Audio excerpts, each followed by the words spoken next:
Hi everyone. आप सभी स्वस्थ और मस्त होंगे। मैं भी अच्छी हूँ। स्टोरी का नाम ये कैसी दीवानगी एपिसोड 40। वेदिका उसके नेक को हल्का हल्का सहलाते हुए कहती है, अंजू प्यार किया है मैंने तुमसे, कोई मजाक नहीं है। ये मेरी लाइफ का सबसे बड़ा सच है। ऐसे कैसे मुझे कोई भी ले जा सकता है। अंजू वेदिका के मुंह से जब ये सुनती है तो उसे बहुत ज़्यादा सुकून मिलता है, लेकिन अमन के बारे में सोचकर फिर से उसके मन का वो डर वापस आ जाता है। कहती है, लेकिन वो अमन हमारा मतलब है, वो तुम पे लाइन मारता है, तुमको पता तो है। वेदिका बहुत प्यार से कहती है, ये मेरी आँखों में क्या दिख रहा है तुम्हें? जो उसकी आँखों में देखते हुए कहती है, हमरे लिए बहुत सारा प्यार।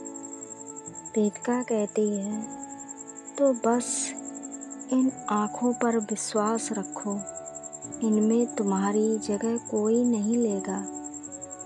अंजू को ये सुनकर वेदिका पर बहुत प्यार आता है। वो वेदिका की आँखों की तरफ अपने होंठ ले जाती है और वहाँ बहुत ही सॉफ्टली किस करती है। वेदिका अंजू के स्पर्श से एकदम सिमट सी जाती है। उसकी सांसें तेज होने लग जाती हैं।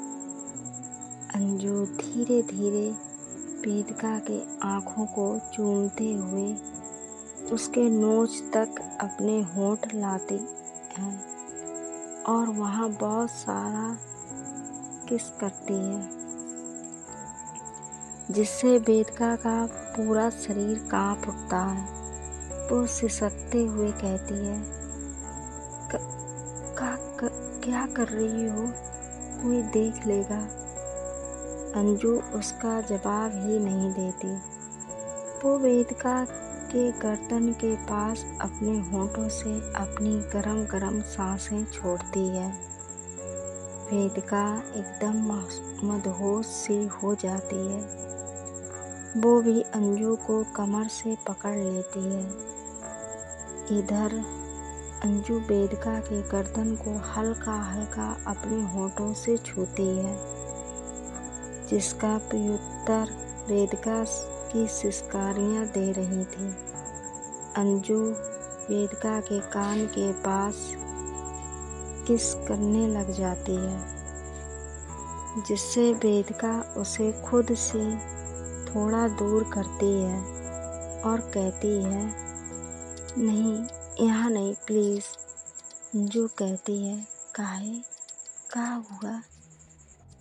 वेदिका शर्माते हुए कहती है, यहाँ मत करो किस, वरना बहुत कुछ हो जाएगा। अंजू मदहोशी भरे आवाज़ में धीरे से कहती है, तो हो जाने दो ना। वेदिका कहती है, नहीं अभी नहीं, शादी से पहले ये सब करना पाप होगा। अंजू बोलती है, तो ले तो आई हूँ सिंदूर और मंगलसूत्र, कर लेते हैं शादी। वेदिका अंजू के गालों को खींचते हुए कहती है, हाय कितनी मासूमियत है ना अभी तुम में, अभी बहुत नासमझ हो तुम। अंजू अपना मुंह बना लेती है, कहती है, सीधे सीधे काहे नहीं कह देती कि शादी नहीं करनी तुमका हमसे। वेदिका बहुत प्यार से कहती है, अरे मेरी जान, मेरा वो मतलब नहीं था, मैं करना चाहती हूँ। मैं कहना चाहती हूँ कि शादी ऐसे ही नहीं हो जाती। उसके लिए पहले हमें फैमिली वालों को मनाना पड़ेगा, हमें आर्थिक रूप से संपन्न होना पड़ेगा, तब कहीं जाके शादी होगी। अंजू अपना सर पकड़ लेती है, कहती है, हाँ तब तक तो हमारी भरी जवानी बीत जाएगी, फिर बुढ़ापे में कौन पूछेगा हमका, हो गया तब तो कल्याण। वेदिका उसे कॉलर से खींचकर अपने पास करती है और कहती है, ऐसे कैसे जाने मन, अभी तो आप बहुत जवान हो और तब भी रहोगी। अंजू मुस्कुराने लग जाती है। तब तक वेदिका को मजाक सूझता है। कहती है, अगर जवान ना भी रही तब भी काम चला ही लेंगे। वो एक गाना है ना कि भला है बुरा है जैसा भी है, मेरा पति मेरा देवता है। अंजू ये सुनकर चिढ़ जाती है। वो वेदिका को जोर से खींचकर वहीं पिलर से लगा देती है और उसके दोनों हाथों को पकड़ लेती है। वेदिका ये देखकर हैरान रह जाती है। कहती है, ये क्या कर रही हो अंजू? अंजू कहती है, चुप, तुम भी आज देख ही लो कि बात आज की हो या 10 साल बाद की हो, हमारा तेज उतना ही रहेगा। ये कहकर वो वेदिका के नेक के पास बहुत ही पैशनेट वे में किस करने लग जाती है। इधर वेदिका की हालत दोहरी होने लगती है। वो कुछ कहने की कोशिश कर रही होती है, लेकिन अंजू के स्पर्श ने उसे पागल कर रखा था। उसके मुंह से आवाज ही नहीं निकल रहा था। वो कुछ टूटे फूटे शब्दों में कह रही थी, अंजू को, कोई देख लेगा। इधर अंजू तो जैसे कुछ सुन ही नहीं रही थी। वो तो जैसे अपने आपे में ही नहीं थी। वो जब नेक को लीक कर रही थी तब वेदिका के बाल बार बार बीच में आ जा रहे थे, जिससे उसे दिक्कत हो रही थी। लेकिन वो वेदिका के प्यार में कुछ इस तरह से पागल हो गई थी कि उसके बाल को भी साइड करना अपना टाइम वेस्ट समझ रही थी, जिसके कारण वेदिका के बाल खिंच रहे थे। लेकिन इन दोनों को खबर ही नहीं थी। दोनों रोमांस करने में लगे हुए थे। ये दोनों इधर आशिकी करने में लगे हुए थे और उधर वेदिका की नानू पानी लेने के लिए किचन में जा रही थी। तभी वो अचानक से रुक जाती हैं। कहती हैं, ये लाइट किसने जला रखी है? वेदिका की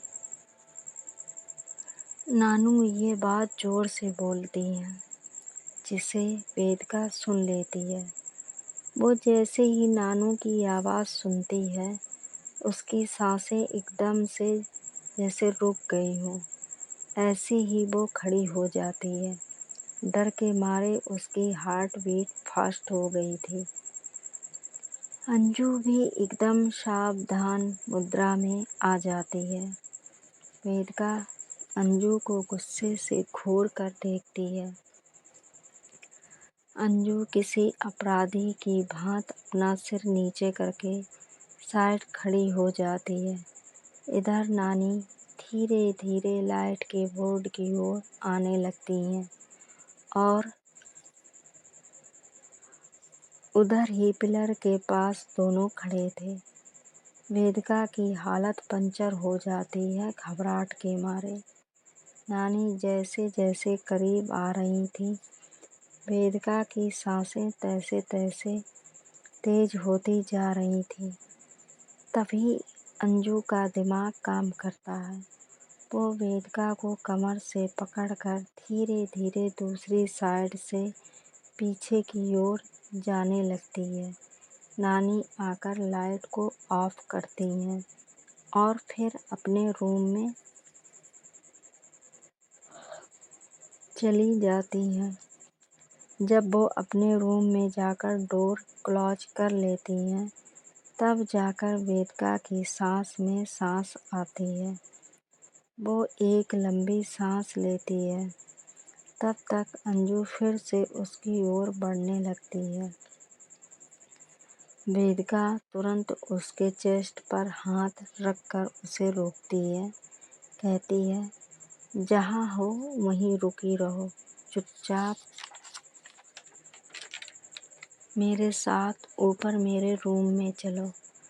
अंजू खुश हो जाती है, कहती है, हाँ ये भी सही है, यहाँ रहेंगे तो बार बार कोई ना कोई डिस्टर्ब करता रहेगा, रूम में आराम से करेंगे। वेदिका उसके शोल्डर पर मारती है, कहती है, हाँ हर समय बस यही तो करना है और कोई काम तो है नहीं। अंजू चुप हो जाती है। वेदिका कहती है, अब चलना है। अंजू हाँ में सिर हिलाकर उसके पीछे पीछे चली जाती है। वेदिका रूम में पहुंचकर डोर लॉक कर लेती है। तब तक अंजू जाके आराम से उसके बेड पर लेट जाती है। वेदिका देखती है तो कहती है, मैं तुम्हारा क्या करूं यार। वो जाकर उसके पास बेड पर बैठ जाती है।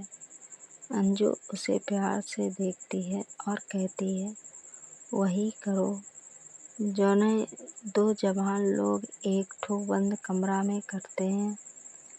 वेदिका कहती है, अच्छा तो वो सब करना है तुम्हें। अंजू बोलती है, हाँ ना। वेदिका कहती है, उसके लिए पहले तुमको अपनी आंखें बंद करनी पड़ेंगी। अंजू कहती है, ठीक है। ये लो बंद कर लिया। वो अपनी आंखें बंद कर लेती है। जैसे ही वो अपनी आंखें बंद करती है, वेदिका बिना देर किए अंजू के ऊपर आकर बैठ जाती है और उसके हाथों को अपने हाथों में फंसा लेती है।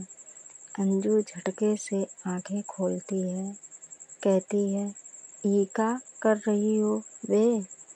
वेदिका उसके बिल्कुल पास चली जाती है और कहती है, वही जो तुम कब से करना चाह रही थी। अंजू की आंखों में एकदम चमक आ जाती है। कहती है, सच्ची में तुम शादी तक इंतज़ार नहीं करोगी। वेदिका कहती है, नहीं सोच रही हूँ अभी जो होना है हो जाए, वरना तुम्हारी ये जवानी रहे ना रहे। क्या कहते हो शुक्ला जी। अंजू वेदिका के मुंह से शुक्ला जी सुनकर एकदम पागल हो जाती है। कहती है, हमका नहीं पता था ये जंगली बिल्ली इतना ज़्यादा जंगली है। वेदिका अंजू के लिप्स के ऊपरी हिस्से को अपने होठों में भर लेती है। अंजू एकदम छटपटा जाती है। वो अपना हाथ छुड़ाने की कोशिश करने लगती है, लेकिन वेदिका ने इस बार मजबूती से अंजू का हाथ पकड़ा था। अब देखते हैं आगे क्या होता है। Bye bye, see you.